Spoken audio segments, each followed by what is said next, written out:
né? Então, o Charles conseguiu identificar uma rede de conexão que não é trivial de ser identificada dentro da literatura, da análise da indústria aeroespacial, em particular, mas da análise da indústria em geral, né?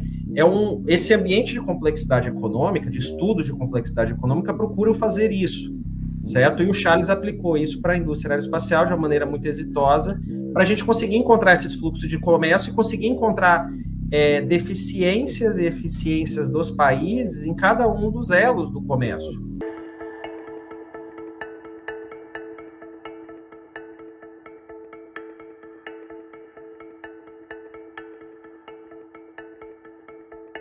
Olá, sejam bem-vindos a mais um episódio do nosso podcast Missão Desenvolvimento. Sou Paulo Gala e tenho a honra e a alegria de receber dois grandes conhecedores aqui do setor aeronáutico mundial, brasileiro e mundial. Teremos uma conversa sobre Embraer, sobre esse incrível avanço do sistema produtivo brasileiro numa área até meio inusitada, assim, né? Quem diria que o Brasil iria produzir talvez os aviões mais eficientes e mais baratos do mundo, né? Mas esse é tema aqui para a nossa conversa. Antes de agradecer a presença aqui do Charles Souza e do Thiago Cagliari, fazer o registro também do patrocínio da AF-BNDES, da Associação de Funcionários do BNDES, que patrocina esse podcast. Sem eles não estaríamos aqui, né? Então já completamos mais de 100 episódios, para quem tiver curiosidade de assistir. Estamos nessa estrada já há mais de 3 anos, se não me falha a memória, e vocês podem encontrar o link aqui embaixo de todos os episódios. Então fica o registro aqui do nosso agradecimento para a AF-BNDES. Mas sem mais delongas, já passo a palavra aqui, duas boas-vindas para o Thiago Cagliari e para o Charles Souza. Vamos começar pelo Charles.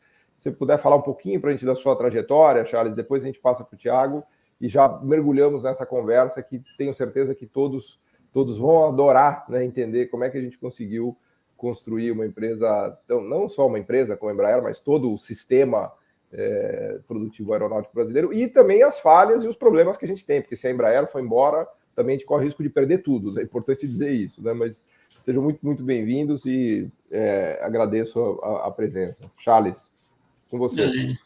Boa tarde, tudo bom, professor? Tudo bom, Thiago?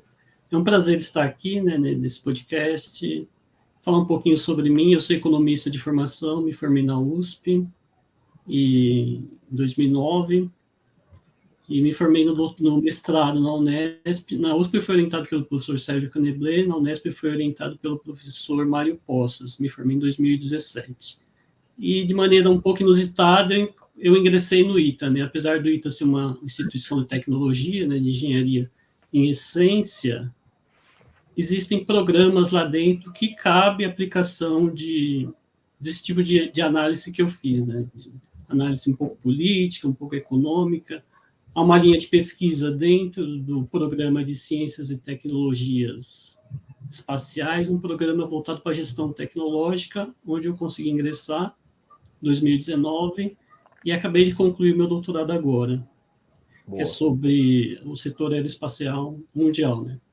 Fantástico, fantástico. Vamos falar bastante sobre o setor aeroespacial mundial, mas antes disso, agradecer a presença aqui do Thiago.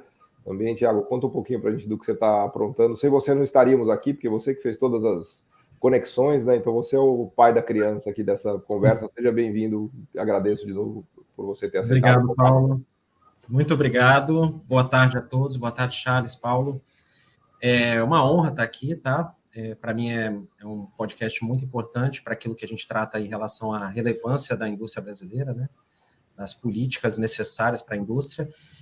Meu nome é Thiago Cagliari, eu sou professor do ITA, já fazem 8 anos que eu estou no ITA. Eu também sou de toda a formação da economia, tá? Eu tenho uma formação mineira, eu sou egresso da UFMG, né? Fiz meu doutorado lá e depois acabei me embrenhando pela carreira acadêmica e de pesquisa, né? E nesse mundo a gente acaba trabalhando com muitas análises de políticas, muitas pesquisas, tanto acadêmicas como pesquisas aplicadas para formulação de políticas, para análise. Desde que eu estou no ITA, a gente deu alguma focada, de alguma forma, em política da indústria aeronáutica, aeroespacial, indústria de defesa.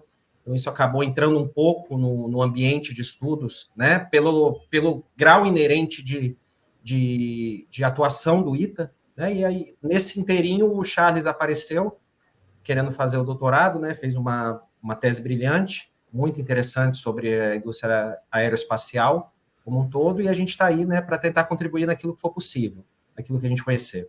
Boa. Fantástico, legal, Thiago. Vamos começar a conversa, Charles. A gente, para todos ficarem aqui na mesma página que estão nos assistindo, essa conversa ela é quase que um desdobramento da defesa da tese de doutorado do Charles, que foi feita algumas semanas atrás. Ele defendeu uma tese no ITA muito, muito interessante sobre o sistema produtivo aeronáutico mundial e brasileiro, aeroespacial, né? Inclui também a parte de foguetes, né, toda a economia do espaço, né, que é algo que cresce muito recentemente. E eu convidei os dois para participar aqui do podcast. Eles fizeram, né, a gentileza de aparecer por aqui. Então a gente tem o privilégio de ouvi-los, né, diretamente. Eu começaria, Charles, te perguntando como é que você foi parar nisso, né? Por que você foi estudar o sistema produtivo aeronáutico, aeroespacial, né? Quais eram as questões que te incomodavam, né? Qual foi a sua motivação de estudo, né, que te levou, né, a esse trabalho que você fez, e quais foram os resultados que você atingiu, né? Ou em geral, como a gente costuma dizer em pesquisa, né? Qual era a pergunta-chave que você tinha e qual é a resposta que você encontrou, né? Como é que você foi parar nessa discussão de sistema produtivo aeronáutico e análise desse setor? Acho que, enfim, para começar a motivar a nossa conversa. Então, vamos lá. Primeiramente, veio praticamente do mestrado. Eu não estudei o setor espacial em si no mestrado, né, mas eu estudei e fiz um panorama das políticas de inovação no Brasil. Principalmente, por que algumas delas, a maioria, não funcionou, né? E como elas se desenvolveram e quais foram os gargalos que as impediram. Né? Foi basicamente isso. Eu venho estudando políticas industriais e políticas de inovação basicamente desde a graduação. Uhum. E o ITA, o setor aeroespacial brasileiro, é uma exceção à regra, né? Porque ele é relativamente bem sucedido, ele tem um cluster relativamente estruturado, tem uma empresa de sucesso como a Embraer, mas o setor de componentes e subsistemas, setores intermediários ainda tem um déficit ainda bastante grande. A balança comercial é super deficitária nesses setores, né, em vários segmentos, e isso me motivou, né, em conjunto com os meus orientadores, a embrear por esse caminho, né. Aí propomos, né, entre várias metodologias, né, eu comecei também a estudar nessa época ciência de redes, né, que é um ramo da matemática bastante interessante. Você também foi picado por esse bichinho aí da ciência das redes, né? Eu também fui, um tema fascinante. Você começa a mexer com isso daí e fala, meu Deus do céu, que coisa incrível, né? É bastante interessante. Ainda eu me considero ainda um pouco engateando, né, porque não veio da matemática, um ramo eminentemente da matemática, da estatística avançada, né? Mas eu consegui aprender bastante a ponto de fazer a tese através de uma metodologia proveniente desses métodos. E assim, ele abre um leque imenso de pesquisas e há poucos pesquisadores, principalmente em economia, que têm utilizado essas técnicas, né? Mais recentemente alguns, né? Mas lá fora tem mais, né? Já há uma série de artigos, né? Você faz uma análise bibliométrica, você vai ver que é uma série de artigos e produtos derivados dessa técnica, né? Mas no Brasil ainda está bem engateando ainda. Aí, a partir de análise de qual metodologia seria mais conveniente, observando aqui e ali, né, quais metodologias testando, né, aí cheguei numa metodologia para avaliar como se fazem essas conexões dentro da rede de comércio de produtos do setor, como se fazem essas conexões e como essas dissoluções elas acontecem, né? Então, como acontece o acoplamento e o desacoplamento de uma rede de produção. Paralelamente a isso, eu também me lembrei numa outra ciência, mais derivada da economia, da geografia econômica, chamada Rede Global de Produção. Aí, para mim, foi o link perfeito entre essas duas teorias para eu chegar no modelo que eu pretendia, né? Porque a teoria da Rede Global de Produção é uma teoria bastante interessante. Na minha, ela é mais sofisticada, apesar de ela ser mais incipiente, eu considero-a mais sofisticada do que a cadeia global de produção, né? Porque ela como ela pensa no modo de teia, você tem mais outros elementos que você consegue incluir, outras variáveis que às vezes são subjugadas em modelos econométricos, estatísticos, que a rede global de produção consegue incorporar. Esse pensamento de rede, de teia, de várias conexões, não conexões diretas, lineares, mas conexões multidimensionais, conseguem conectar e influenciar o desenvolvimento daquela teia, daquele setor produtivo. Então, a partir disso, aí fomos atrás de variáveis, né, que numa pesquisa talvez seja a matéria-prima mais importante, né? Quais variáveis poderiam ser usadas? Aí, primeiramente, né, quais produtos poderiam ser analisados que teriam uma análise mais consistente e poderia conversar com outras variáveis, né? Então, chegamos a um conjunto de 20 produtos, dados provenientes do Comtrade, né, só para contextualizar. O comércio internacional do setor aeroespacial foi considerado como uma proxy da cadeia produtiva, né, da produção mundial. Dá um sabor dos produtos aqui para a gente, Charles, só para um ou outro que você se lembre, assim, só para as pessoas, porque a ideia é fazer um mapeamento da produção e comércio desses 20 produtos que vocês selecionaram, né? Sim, exatamente. Tirando a parte de compósitos, de têxteis, de produtos mais semi-manufaturados, né, e serviços que não foi possível incluir, praticamente os principais estão motor, hélices, rotores, pneumático. Motor de avião, pneu de avião, hélice de avião. Hélice, trem de pouso, Entendi. componentes de ar, todos os componentes principais. Basicamente, quando você entrar no avião, você olha para o lado, para cima, para baixo, é tudo aquilo ali que faz tudo aquilo ali, desde os assentos, da indústria de assentos, os pneumáticos, os motores, toda a estrutura, né? Que é a parte que a Embraer, basicamente, as grandes integradoras utilizam, né? Para elas praticamente montam a maioria desses produtos importados. Desculpa interromper, esses 20 produtos compõem o quê? 70%, 80% de um avião? Você tem uma ideia? Por aí, até mais, bem mais que isso, eu acho, 90% estão inclusos aí. E tem os subsistemas além desses sistemas, né? Mas não foi possível desagregar a esse ponto, né? Então, a partir do momento que foi possível desagregar, e a partir desses 20 produtos, a gente inclui em 7 categorias, né? Que eles produtos mais similares, motores, rotores ali. Aí a gente incluiu em 7 categorias e fez análise para cada uma dessas 7 categorias, vendo como alguns fatores que são intrínsecos à rede, que uma das vantagens da rede, né? Uma das especificações da rede complexas, né, dos princípios, é que o todo não é considerado como a soma das partes. A soma das partes não necessariamente dão todo. O todo em redes, ele vai evidenciar resultados diferentes de você analisar a soma das partes. Então, a própria rede em si, a maneira como ela está estruturada, ela vai evidenciar algum resultado diferente de você analisar linearmente cada um desses produtos ou através de uma econometria simples. Então, você vai ter resultados ali diferentes se você analisasse cada um daqueles produtos ou numa econometria padrão. Esse talvez seja uma das vantagens de sistemas complexos, né? Legal. Bom, e aí você, assim, o que eu fiquei mais chocado com a sua tese foi, né, ver, na verdade, a fragilidade do Brasil nisso tudo, porque eu achava que o Brasil era muito mais robusto, né, e quando você vê ali que se a Embraer, desse mapeamento, né, que você está nos contando aqui que você fez, o que mais me chamou a atenção foi, né, justamente essa precariedade do sistema produtivo brasileiro em relação à dependência de Embraer. Mas eu queria ouvir do Thiago um pouco, já voltando para você, Charles, qual destaque você faria, Thiago? Você é um grande conhecedor do setor, né? Você está aí no ITA, né? Você conhece ITA, conhece Embraer, conhece a indústria espacial mundial, né? Você conhece todos esses temas e você inclusive, o orientador da tese, né? O que te chamou mais atenção ali no trabalho do Charles, né? E que você destacaria aqui para a gente também começar a conversa? Eu acho que interessante no trabalho do Charles, assim como outros trabalhos que a gente tem feito na área, é conseguir realmente realizar esse mapeamento dessa rede de comércio internacional de todos os componentes aeronáuticos, porque no final as informações estão ali no Comtrade, né? A gente tem a informação dada, mas fazer toda essa relação. Desculpa só a interrupção de tecla SAP. Comtrade é a base de comércio mundial, né? Então você consegue ocupar todo o comércio que é feito entre países, né? Para quem não é da área. Exato. Todo o comércio que é feito entre países, entre produtos de países, né?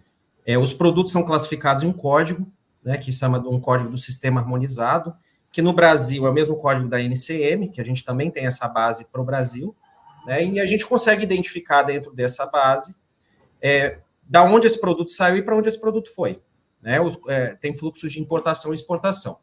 E essa base, ela é pública, né? Quem quiser consultar, ela tem um acesso à consulta. Mas o trabalho sobre ela, quando a gente trata de níveis de desagregação elevados, como o Charles fez, é árduo, né? Então, o Charles conseguiu identificar uma rede de conexão que não é trivial de ser identificada dentro da literatura, da análise da indústria aeroespacial, em particular, mas da análise da indústria em geral, né?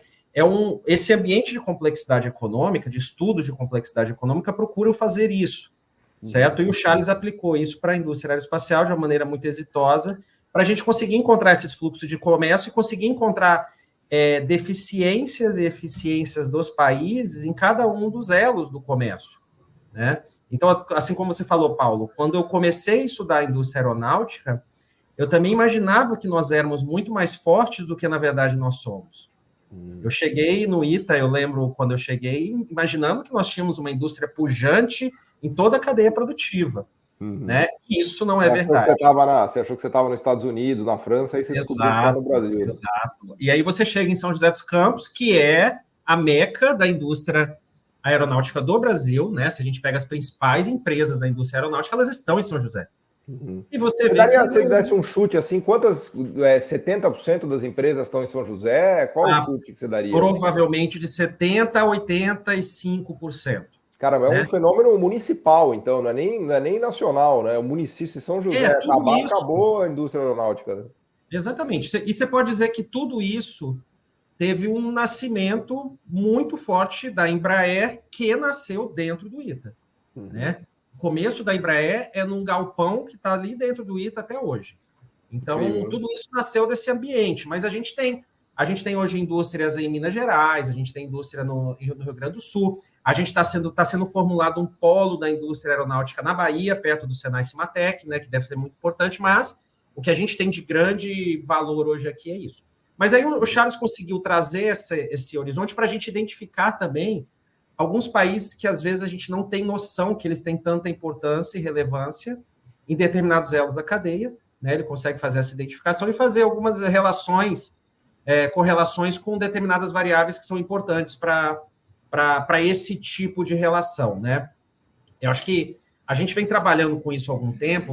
Quando eu trabalhei no meu pós-doutorado, eu também estava trabalhando um pouquinho nessa área, mas o Charles foi além, né? Eu fiz uma análise de comércio internacional com o sistema de inovação e o Charles ele foi além aplicando isso a um relacionamento de redes. Então, isso eu acho que é muito importante, tá? Para a gente entender nossas capacidades, as capacidades mundiais, que pode servir até de política industrial, para entender esses elos, quais são os mais próximos, que é justamente o que a complexidade econômica nos ajuda a formular, né? Como é que você resumiria essa rede, Charles? Você que talvez seja a pessoa que mais conhece no Brasil e no mundo sobre a rede produtiva do aeronáutica e aeroespacial, né? Assim, eu tenho ideias, né, de que, poxa, bom, é França, Alemanha, Reino Unido, Estados Unidos, Itália, né, que são os grandes players. Aí me chamou a atenção uma coisa muito legal da sua tese também, de players como África do Sul, Índia, Indonésia, que aparecem ali, né? Eu tinha lido uma vez um paper no Cambridge Journal of Economics que me chamou muita atenção e fazia uma análise de países que tentaram construir uma indústria aeronáutica emergentes, que eram a Indonésia, a África do Sul e Brasil, e a Indonésia e a África do Sul teriam fracassado e o Brasil teve sucesso. Mas, na verdade, depois da sua tese, eu me convenci que não. Na verdade, a África do Sul fez coisas, a Indonésia fez coisas também. Mas eu queria ouvir de você, assim, do mapa que você desenhou, né? Qual é o mapa que você traça para a gente? Né? Qual é o desenho que você tem, se você fosse traduzir em palavras a rede que você desenhou, a rede que você construiu, né, empiricamente, quantitativamente, matematicamente, que é muito difícil fazer, né? As pessoas que nos ouvem aqui não têm noção do que é o trabalho que o Charles fez, é um trabalho computacional, né? O Thiago usou a palavra árduo, né?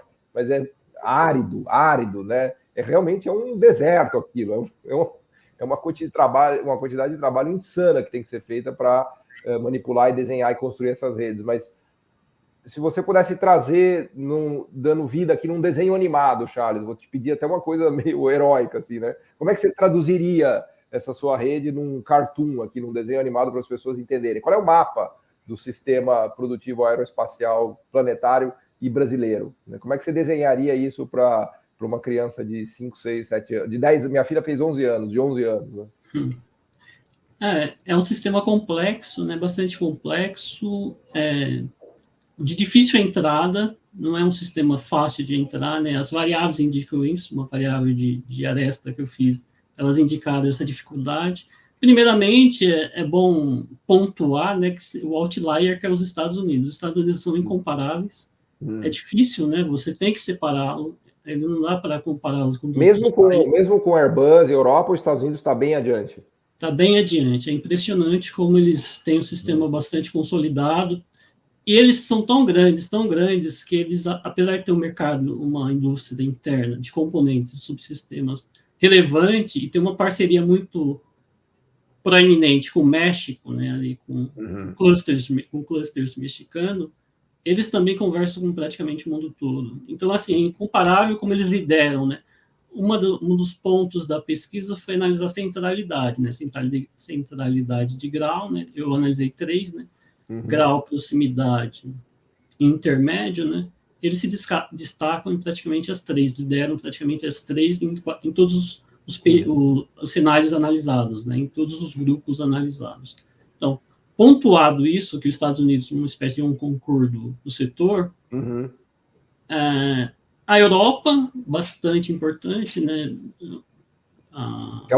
Certamente é o segundo polo produtivo mundial, a Europa. Polo, a França, relevante, a Alemanha, a Inglaterra, bastante importante também, porque as coisas que já são bastante sabidas, né, no meio. A ascensão da África é bastante relevante, né, da Ásia é bastante relevante. A África, ela não demonstra, apesar da África do Sul ter alguma coisa. Talvez tenha o que mais me espantou e merece um estudo de caso específico, né, que pretendemos fazer. Mas o continente em si não demonstrou relevância, que já era esperado também, mas a Ásia, sim. A própria China ascendendo, a Índia. Apesar de difícil acesso de dados da Rússia, mas a gente sabe o potencial da Rússia nesse segmento da Índia, né? Mas a Comac na China e outras empresas que têm crescido cada vez mais também foram evidenciadas também, e a importância do setor de componentes nessa cadeia intermediária nesses países também foi importante. Então, não tem, uma das vantagens da tese é que eu consigo, e a metodologia proposta, né, que é possível desagregar, né? Você não analisar o todos, para não cometer vieses. Então, assim, quais são os potenciais que o Brasil eventualmente tem, e eu consegue se separar as indústrias que estão na fronteira, os países que estão na fronteira tecnológica desse setor específico, desses produtos específicos, e ver se a ascensão de alguns países emergentes é o que interessa, né? Eu acho que o importante do Brasil é não pensar que ele vai ser uma França, vai ser uma Alemanha nesse setor, porque esses países estão bastante consolidados. Tem que analisar como que a África do Sul, a Tailândia, Singapura, eventualmente até Emirados Árabes, como esses países conseguiram se integrar ali no sistema de intermediário da produção, e como esses países estão praticamente na fronteira ali, né? Estão entre os 10 primeiros ali em determinados grupos de componentes. Às vezes a Tailândia está em Você consegue dar algum exemplo assim de componente que você se lembre, só para ilustrar, ou de qualquer país, qualquer componente, assim, só para ter a Tailândia de pneumático, bastante importante. Pneu para avião é na Tailândia. Tailândia. Eu estudei um pouco o setor de pneumáticos brasileiro. Uma coisa que me chamou a atenção é a nossa incapacidade de fazer pneu para avião, porque o pneu para avião é o suprassumo da escada tecnológica dos pneus, né? Exatamente. Então, precisamos explicar aqui por que se furar o pneu do avião não vai ser algum negócio muito feliz na aterrissagem. Mas o pneu do avião é vamos dizer assim, a nata tecnológica da indústria de pneumáticos, né? Então, o que você está me dizendo é que a Tailândia faz pneu de avião, é isso? Exatamente. Não só isso, ela se destaca em alguns... o que foi exposto na tese foram os principais, mas eu consigo ver, né? pouquinho para trás, como é que estão as coisas, né? A Tailândia nisso, e o Brasil, é interessante falar sobre pneumáticos, porque o Brasil, ele não era deficitário nessa área. A balança comercial de pneumáticos para aviação não era deficitária até 2016. Então, a gente produzia os pneus, exportava e importava. Algum tipo de pneu, exportava um tipo e importava outro, talvez. Exatamente. Aí, a partir de determinados momentos, talvez políticas fiscais, a entrada, né, de concorrentes estrangeiros, claro, mesmo. O mercado agressivo. Muito agressivo, principalmente chineses, né? O Brasil, ele perdeu espaço e hoje é deficitário. Então, esse é um ponto que já tinha sido identificado, mas eu consegui analisar, né? E é importante analisar também essa questão do acoplamento, né? Do tipo de acoplamento que esses países conseguem fazer nesse cenário, né? Tá. A literatura sobre a rede global de produção, ela propõe 3 tipos de acoplamento, né? Então, é bem nítido ver como a Tailândia, por exemplo... Quais são os 3 tipos? São estrutural, funcional e orgânico, né? Nessa ordem crescente, o principal seria o orgânico, né? O orgânico é o que é um cara que manda ali no setor, é isso? Tem uma proeminência total ali, né? Então, tipo, a Embraer tem um tipo de acoplamento no setor espacial orgânico. Os Estados Unidos é o orgânico do planeta. Isso. Tá. Aí, por exemplo, a Tailândia, através de ela foi escalando nessa escala ela está, ao meu ver, né, de um tipo de acoplamento funcional. Ela saiu apenas de uma produtora de matéria-prima, né, que é a látex, né, um dos principais componentes do pneu, para um acoplamento funcional, né, que eles produzem esses pneus de alta tecnologia, acho que tem a Goodyear, lá tem várias empresas multinacionais lá dentro. Então, ela, apenas de um fornecedor de matéria-prima, ela conseguiu internalizar essa produção lá dentro, e hoje é um player de sucesso. Acho que é o segundo ou primeiro. Qual é a diferença do estrutural e do funcional desses 2 acoplamentos? O estrutural geralmente está ligado com zonas econômicas especiais ou fornecedores de matéria-prima mesmo, né? Então, assim, ele vai precisar de bastante incentivo fiscal para atrair. Esse é o estrutural. O funcional, ele principalmente através de acordos comerciais, através de políticas de offset. Então, através de acordos comerciais, você consegue talvez acoplar aquela região na teia de produção global. E o orgânico é bem uma coisa mais horizontal, né? Tá. Que você já vai ter dominância, vai ter as grandes empresas líderes ali que vão, geralmente tem uma grande empresa líderes ou algumas empresas líderes que vão dominar e elas que vão conduzir a produção. Que são chamadas de integradoras, né? Que elas integram toda a produção, né?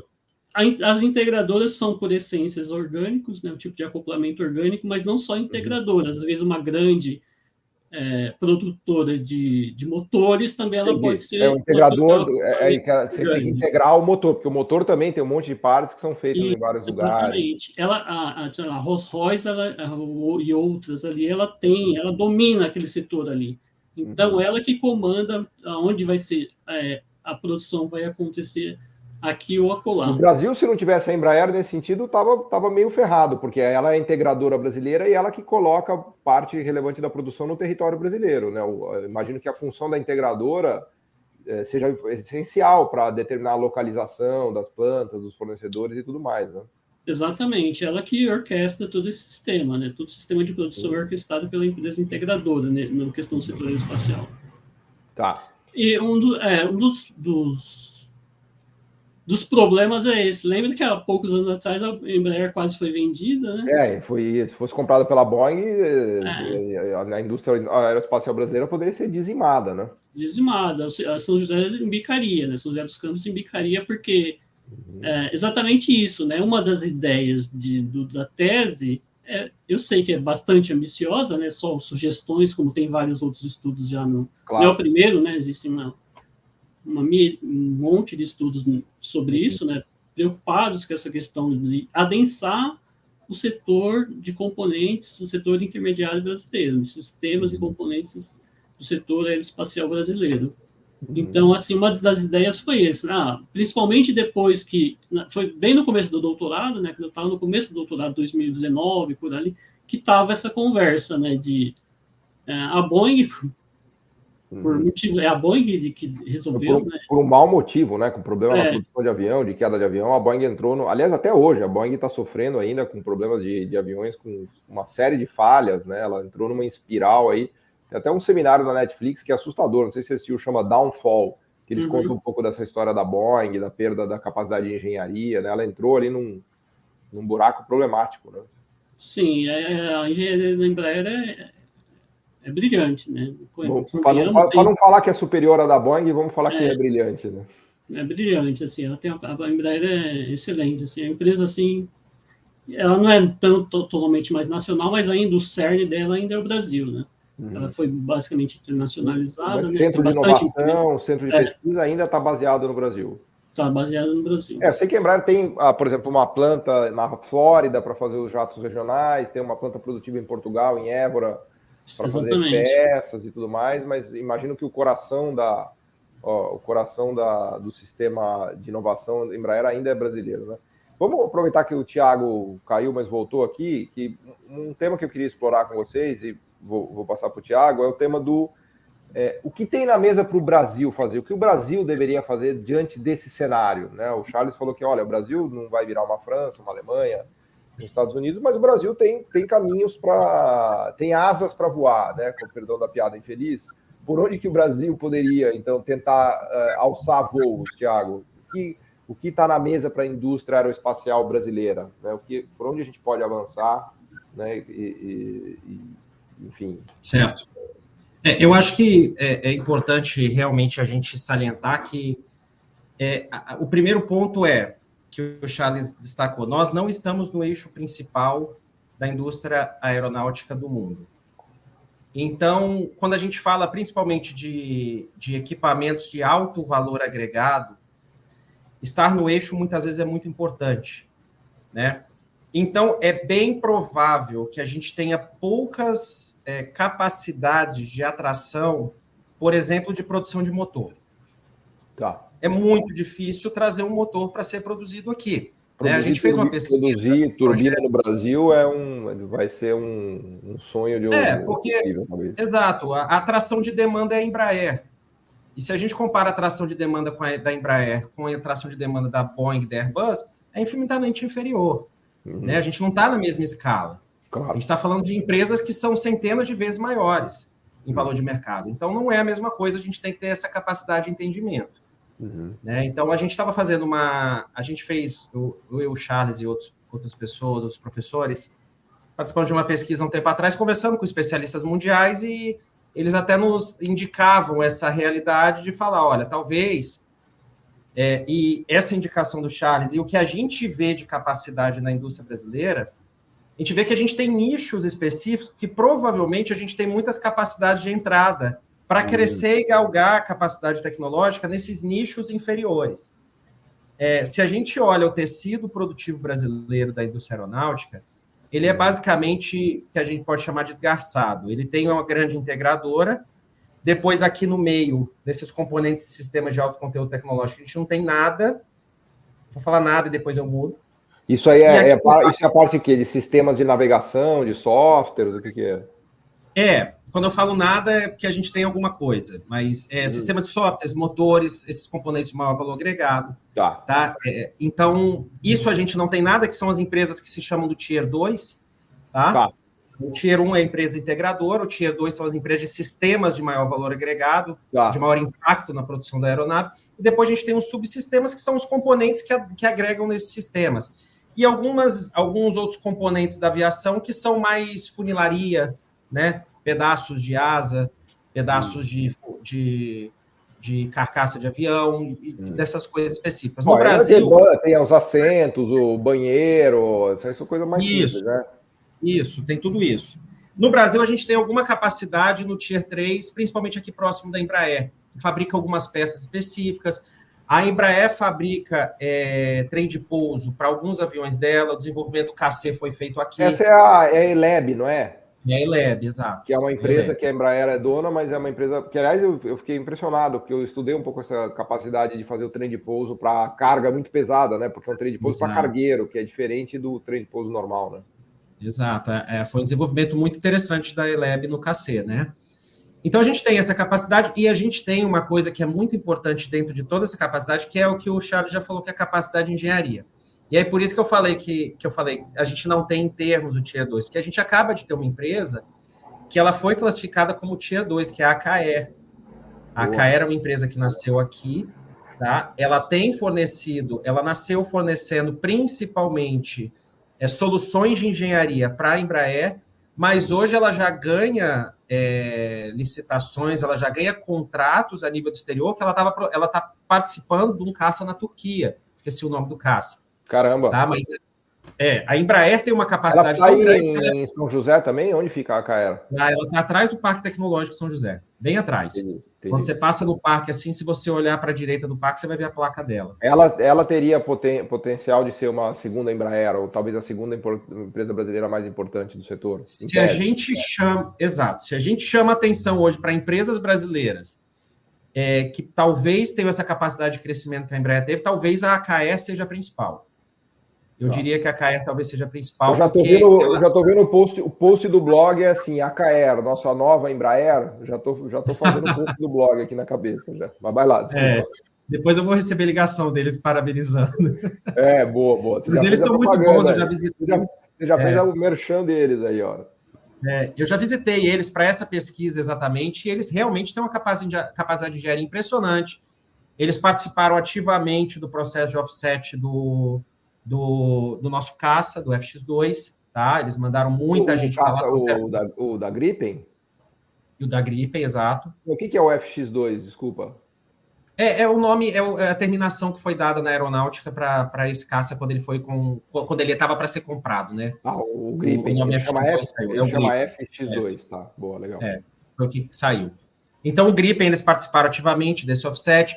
Provavelmente eles ganharam alguma capacidade para fazer esse processo para a Turquia, eu não vou saber, e provavelmente isso é uma questão interna deles. Mas a Turquia é um caso interessante também da indústria aeronáutica, né?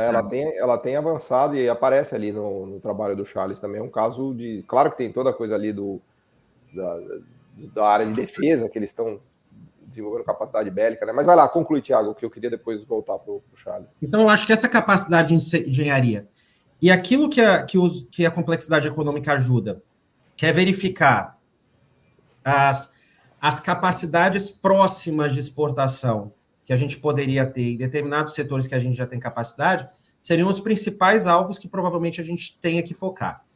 Porque provavelmente alto valor agregado em determinados tipos de sistemas, a gente hoje não tem demanda para suprir e trazer para o Brasil. Tá. Né? Não faz muito sentido para as empresas. Isso que os economistas chamam de vantagem comparativa adjacente, né? Que é um termo horrível, carregado de economês, mas eu acho um termo maravilhoso, né? Vantagem comparativa adjacente é aquilo que está perto do que você já faz com competência e que talvez você consiga desenvolver. Charles, quer explorar um pouco esse tema? Já está me dando agonia aqui, que a gente já está em 40 minutos de conversa, mas quais são esses nichos, esses setores, Charles? Não sei, talvez seja um tema legal para a gente explorar um pouquinho, né? Porque, assim, eu imagino que você começou a tese lá atrás e falou assim, bom, a gente tem um sistema aeronáutico interessante que se destaca no Brasil, como é que a gente pode adensar isso? Né? Que, inclusive, era o tema-chave da sua tese, né? Como é que a gente pode adensar isso, eu te pergunto? Depois de tudo que você estudou e trabalhou e pensou, né, qual é a sua conclusão? Né? Então, a tese em si, ela disponibiliza uma deixa, né? Porque, assim, a proposta inicial era também analisar, verificar os países que se destacaram e analisar políticas, se há políticas, e eu sei que há, na maioria deles, pelo menos, eu já meio que fiz um overview disso, né, mas eu não chegou aí para a tese por uma questão de escopo muito grande da tese, né? A tese estava com um escopo muito grande e muito complexo de se fazer, né? Precisamos fazer análise de política de vários países, seria uma coisa muito grande de se fazer numa tese, né? Então, a tese foi recortada só para o que foi feito em si. Então, acho que o primeiro passo é verificar, né, como os outros países conseguiram, né, esse tipo de acoplamento nessa teia de produção. Esses países que eu citei e outros, há outros países ali. O tipo de política industrial que eles usaram, né? O que a Tailândia fez para produzir, para virar líder de pneu de avião? Exatamente. Quais incentivos que eles dão, né? Porque as políticas do Brasil, às vezes, elas são deficitárias, né? E o que a gente está errando? E também não fazer políticas generalistas, né? Fazer políticas mais focais. As políticas de offset geralmente são bem sucedidas, né? Principalmente essas últimas. Explica melhor para a gente o que é política de offset, Charles, só para a gente que é leigo aqui do setor. São acordos comerciais, né, de demandas do governo, principalmente do setor de defesa, que deriva de compensações tecnológicas. Para o Brasil, há uma tipo de licitação, né? Eu não sou especialista em política de offset, claro, mas só uma ideia geral aqui. De compensação tecnológica. Então, os países que vencem, né, esse tipo de licitação, eles são obrigados a passar às empresas brasileiras, né, parte do conhecimento que eles têm. Isso tem acontecido principalmente com o Gripen, né, esse projeto do FX, e o Brasil tem um histórico nisso, mas uma das mais bem-sucedidas foi esse do Gripen mesmo, que engenheiros da Embraer foram para a Suécia, aprenderam todo o processo e trazem essa tecnologia para o Brasil. Então, essas políticas de offset são basicamente políticas de compensação tecnológica. Você não só está comprando o produto, mas você está comprando o conhecimento derivado daquele produto. Grosso modo, seria isso. Essas políticas são geralmente bem-sucedidas, né? O setor de defesa, uma das variáveis que eu utilizei para analisar os nós, né, os vértices, né, que são os países, né, foi justamente o gasto no setor militar, né, essa variável ela sempre foi proativa em todos os segmentos analisados. O gasto no setor de defesa ele sempre trouxe benefícios para essa atividade de acoplar a rede. Então, os países que, nesse intervalo de 2001 a 2019, que conseguiram integrar-se à rede, e os países que conseguiram ficar integrados, né, que foram os dois aspectos que eu analisei, não só a integração, mas se houve ou não dissolução. Manutenção, né? A presença, né? Presença contínua, a manutenção, né, na rede, né?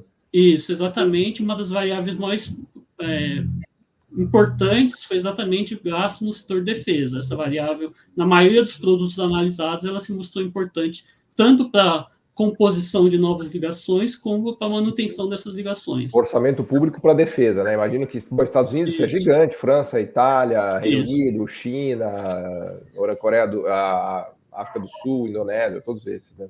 Exatamente. E como proporção do PIB, nessa variável é analisada como proporção do PIB, e ela se mostrou muito importante nesse sentido. Outra variável também importante foi complexidade tecnológica, que na maioria dos produtos também, né, uma variável do Observatório de Complexidade Tecnológica, né, que a gente incorporou no modelo, também são variáveis, são coisas que a gente já espera, né, que a gente já espera. Ou seja, países mais complexos tendem a ter uma indústria aeroespacial, é isso? Isso, eles são mais suscetíveis a acoplarem-se à rede e menos suscetíveis a desacoplarem da rede. Assim como uma coisa que também que um efeito de rede que não se mostrou muito proeminente foi exatamente a proximidade tecnológica a proximidade geográfica por si só, ela não demonstrou ser um fator importante. Há outros fatores, então talvez seja um incentivo político, algumas vantagens. Porque se você imaginar que a Tailândia está tão longe dos centros grandes centros consumidores de avião quanto o Brasil, né? Não dá, tudo bem, a Tailândia está próxima da China ali e tal, mas ela está muito mais longe dos Estados Unidos do que o Brasil, né? Ou seja, se a distância fosse um negócio relevante, até porque a gente está falando de avião, né? Que, enfim. O interessante dessa variável é que você vai ver estudos que eles vão dizer o contrário. Estudos lineares ele vai dizer o contrário, às vezes. Aí você vê ali que a proximidade é um fator determinante. Aí você vê, você usa o exemplo do México, por exemplo, ali. O México e Estados Unidos, essa sinergia entre os dois. Mas existem outros países, e quando você analisa os efeitos de rede com o qual me propus investigar, a gente vê que eles mostram que não necessariamente são importantes, porque há outros componentes ali dentro da teia que interagem ali naquelas variáveis que falam, eles não são tão importantes para a manutenção das conexões comerciais. Há outros fatores que são mais relevantes, talvez sejam importantes, mas não tão relevantes quando eu faço uma análise linear desse processo. Entendi. Boa. Por exemplo, a posição geográfica tem em alguns setores e alguns grupos de produtos mostraram relevantes. Uma coisa também que não se mostrou muito relevante, né, às vezes com efeito diferente do esperado, foi o índice de liberdade econômica, que a gente integrou no modelo. Então, na maioria dos grupos analisados, essa variável ela não foi importante. Então, existem outros fatores mais importantes do que a liberdade econômica, né? Que, em tese, em algum, segundo a corrente que você analisa, né, vai indicar como a liberdade econômica é um fator importante para atrair novos investimentos, tal. Assim como o investimento direto estrangeiro em alguns setores foi importante, outros não. Boa. O PIB, a disparidade de PIB, esse fator foi importante. Então, assim, há uma certa predileção, às vezes, que você vê países com disparidade de PIB, né, que atraem novas ligações. Mas o que você fala, porque em geral eu entendo que a indústria aeroespacial é coisa de país rico, né?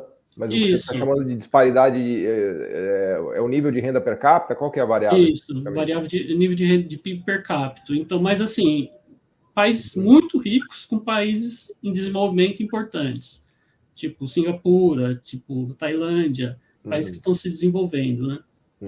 Brasil também.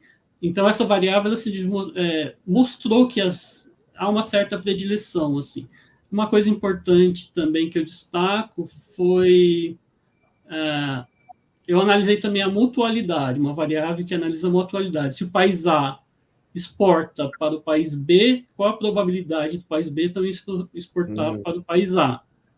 Isso também se mostrou significativo apenas nas novas conexões, mas para a manutenção não foi tão significativo. Então, isso talvez derive a questão de acordos comerciais. Então, tem um acordo comercial foi um determinado período, alguns anos, 10 anos, 20 anos, mas esses acordos tendem a se dissolver através dessa variável. Isso também é uma variável decorrente proveniente dos efeitos de rede, não dos efeitos dos países. Entendi.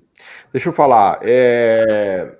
Agora estamos chegando no final aqui, mas eu queria ainda pegar mais uns 5 minutinhos, queria deixar aqui para palavras finais do Thiago e do Charles. Já voltamos com você, Charles, para deixar as conclusões aqui. Nós já estamos meio estourados no nosso podcast, mas o que a gente tira de tudo isso, Thiago? Qual que é a sua conclusão? Qual que é o seu takeaway, né, como os americanos gostam de falar? O que fica para a gente como lição de casa e de conclusões desse trabalho do Charles, que traz uma luz impressionante aqui para o mapa do setor. Certo. Eu acho que, primeiro, em relação ao trabalho do Charles, assim como a gente já tem conversado, é justamente a gente conseguir identificar essas conexões, essas potencialidades, esses relacionamentos entre países, entre regiões, entre capacidades de produção. Tá? Eu acho que isso é muito importante para o setor como um todo. E eu acho que, paralelamente a isso, a gente encontra dentro do trabalho do Charles e também dentro de tudo aquilo que a gente tem trabalhado, de alguma forma, já da indústria aeroespacial, na indústria da defesa, primeiro, é uma coisa que você estava falando agora, que é super importante para a indústria aeronáutica, aeroespacial, que é um pouco mais ampla, defesa, que é a participação do Estado. Tá? Isso é uma condição sine qua non, a gente sabe que existe uma necessidade de uma sincronia muito mais clara entre Estado e indústria aí. Tá? Esse é um setor que provavelmente, apesar da gente ter alguma dentro da teoria econômica, dentro das discussões econômicas, discussões bastante acaloradas da forma como esse desenvolvimento econômico se dá, se a gente fala dessas indústrias específicas... Isso talvez inequívoco, a aeroespacial é inequívoco, né? Não tem como...